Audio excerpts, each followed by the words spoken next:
ओम नमः शिवाय। आप सभी का हमारे YouTube चैनल पर हार्दिक स्वागत है। नाग पंचमी का दिन काल सर्प दोष से मुक्ति पाने के लिए और उसके बुरे प्रभाव को दूर करने के लिए सबसे उत्तम दिन माना जाता है। मान्यता है कि वेदों के अनुसार श्री ब्रह्मा जी ने सृष्टि की रचना की थी और ऋषि कश्यप जी की कद्रु नाम की पत्नी से नागों की रचना हुई थी। पुराणों के अनुसार दिव्य और भौम दो प्रकार के नाग होते हैं, जिनमें से भौम उन नागों को कहा जाता है जो कि पृथ्वी पर जन्म लेते हैं और इनकी 80 तरह की प्रजातियां होती हैं।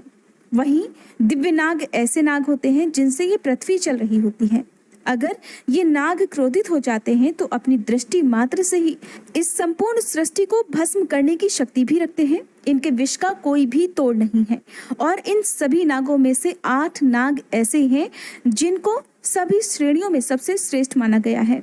नाग पंचमी के दिन इन्हीं 8 नागों की पूजा की जाती है। इन्हीं 8 नागों का ध्यान किया जाता है। ये नाग हैं अनंत नाग, कुलिक नाग, वासुकी नाग, शंखपाल नाग, तक्षक नाग, महापद्म नाग, पद्म नाग और कारकोटक नाग। आप लोगों की कुंडली में काल सर्प दोष हो या राहु केतु ग्रह से परेशानियां हो रही हो, उन्हें नाग पंचमी के दिन उपवास रखना चाहिए। स्कंद पुराण के अनुसार इस दिन नागों की पूजा करने से सारी मनोकामनाएं पूरी हो जाती हैं।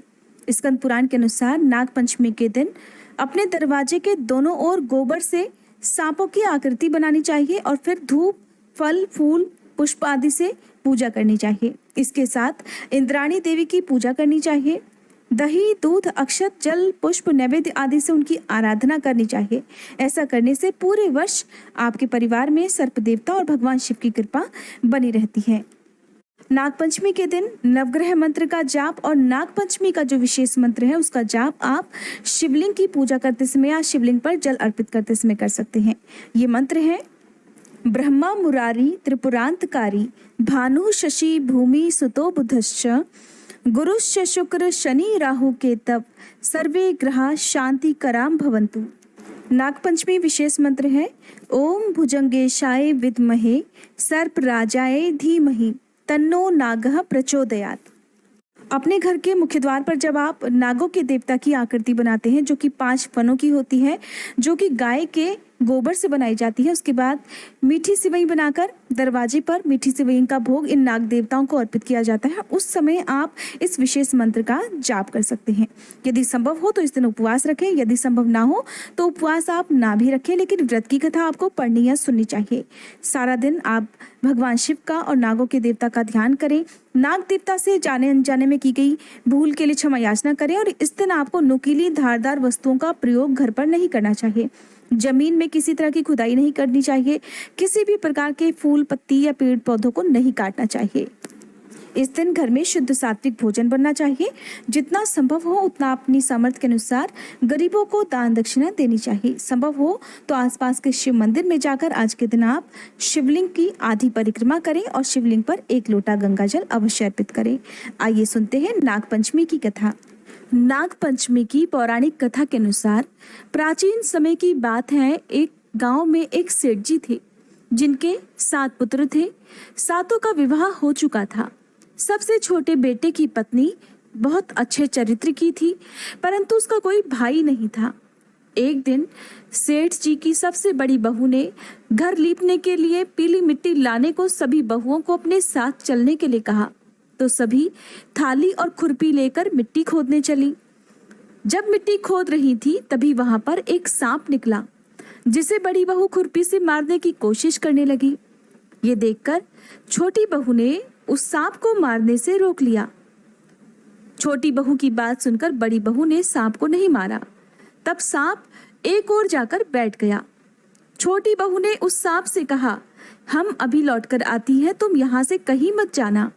ऐसा कहकर छोटी बहू सबके साथ मिट्टी लेकर घर चली गई और वहां जाकर काम काज में फंसकर सांप से किया हुआ अपना वादा भूल गई।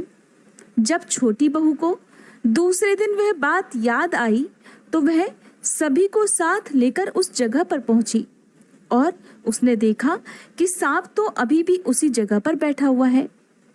सांप को वहां पर बैठा हुआ देखकर वह बोली, सर्प भैया नमस्कार। सर्प ने कहा, तू भैया कह चुकी है, इसलिए तुझे माफ किए देता हूँ। नहीं तो झूठी बात कहने के कारण मैं तुझे अभी डस लेता। छोटी बहू बोली, भैया मुझसे भूल हो गई, क्षमा मांगती हूँ।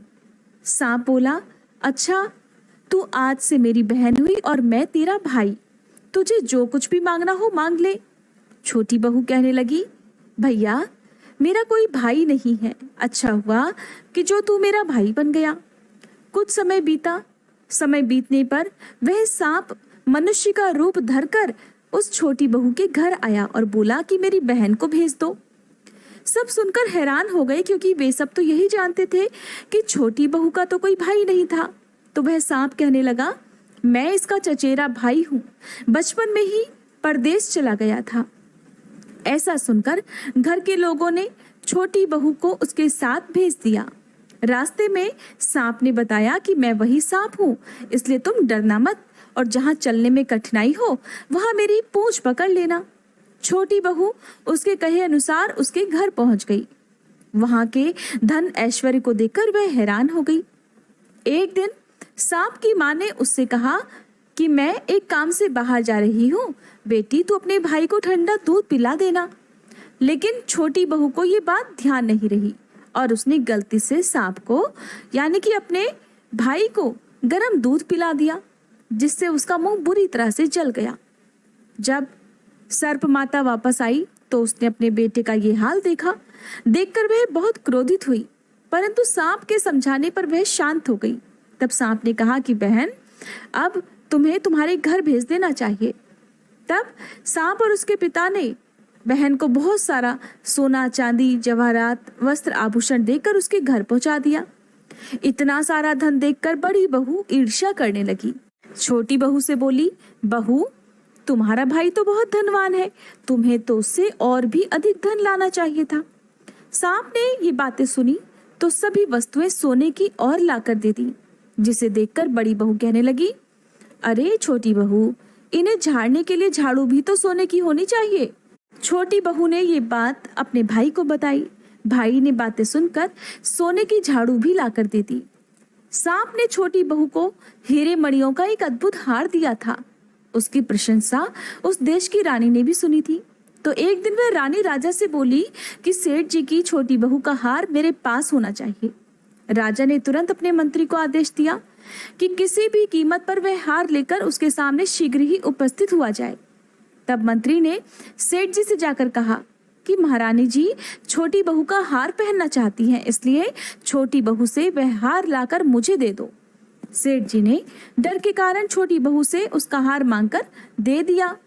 छोटी बहू को ये बात बहुत बुरी लगी।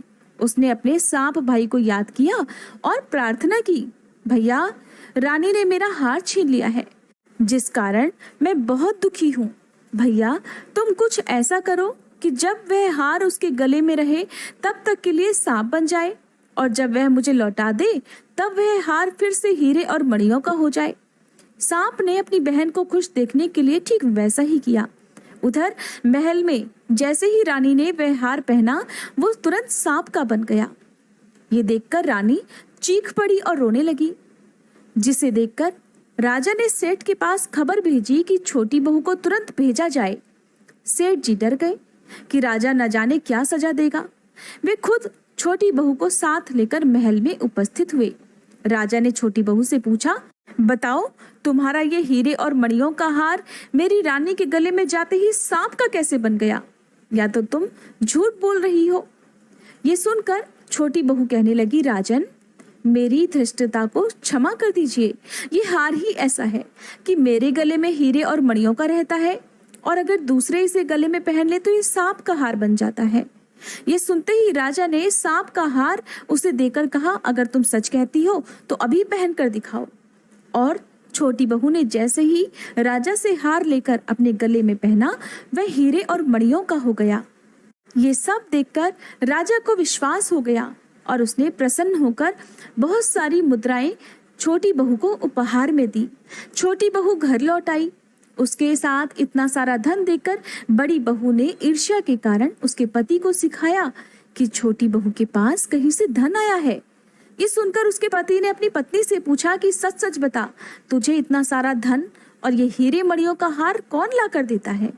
छोटी बहू दुखी होकर अपने सर्प भाई को याद करने लगी।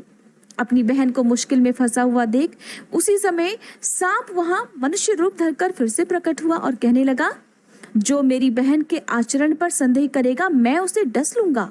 तुम्हारी पत्नी मेरी बहन है, इसलिए मैं अपनी बहन को कभी भी दुखी नहीं देख सकता, और तुम्हारी पत्नी को ये सारा धन और हीरे मणियों का हार मैंने खुद लाकर दिया है। जब छोटी बहू के पति को सारी सच्चाई पता चली तो उसे अपनी गलती पर बहुत पछतावा हुआ। तब उसने हाथ जोड़कर सांप से क्षमा याचना की और उसके स्वागत सत्कार में ठंडा मीठा दूध लाकर उसे दिया। कहा जाता है कि उसी दिन से नाग पंचमी का ये त्योहार मनाया जाने लगा और स्त्रियां सांप को भाई मानकर आज के दिन उसकी पूजा करती हैं और नाग पंचमी के दिन खेतों में जहां कहीं भी सांप के बिल हो या पेड़ हो उनके नीचे दूध से भरा कटोरा रखती हैं।